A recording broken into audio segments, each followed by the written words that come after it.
இப்போ இந்த ஆடி மாசத்தில் உள்ள ஒரு சின்ன கதை என்னன்னா, ஒரு ரிஷியுடைய ஒய்ஃப் வந்து ரேணுகா தேவி, ஒரு அரக்கன்ங்க வந்து அந்த ரிஷிய கொன்னுடுறாங்க.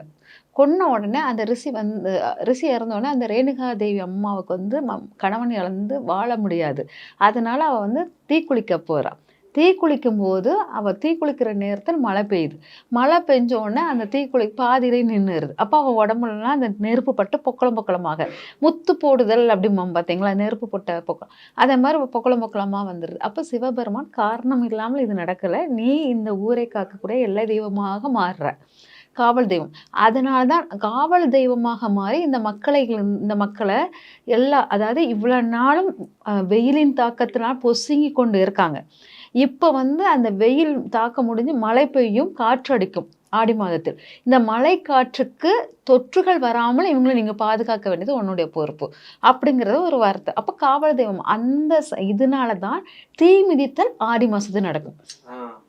மேக்ஸிமம். ஏன்னா அங்க தீக்குளிக்க போனால் மழை பெஞ்சிச்சு. தீ மிதித்தல் அப்படிங்கிறது அங்க ஆடி மாதத்துல இருக்குது. அதே மாதிரி ஆடி மாதத்தில் கூழ் காய்ச்சி போடு குடுக்குறதும் உண்டு.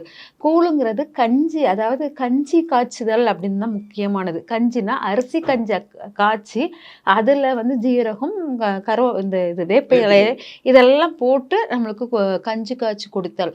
இது வந்து வறுமையை வந்து போக்கக்கூடியது அப்படிங்கிற மாரி அர்த்தம். அதாவது கஞ்சிப்பால், அன்னப்பால் கஞ்சி வந்து அவ்வளவு தாய்க்குள்ள நிகரானது அன்னப்பால் கஞ்சி. ஒரு ஃபீவர் வந்து அன்னப்பால் கஞ்சி குடிச்சா குணமாயிரும். ஆனா அன்னப்பால் கஞ்சி தானம் கொடுக்கும்போது நம்ம உடல் ஆரோக்கியம் நன்றாக இருக்கும். அதனால அன்னப்பால் கஞ்சி குடுக்கிறது, அதுல வந்து வேப்பிலைய போட்டு குடுக்குறது, இந்த மாதிரி விஷயங்கள்லாம் நடந்தது அப்படிங்கிறது உண்மை.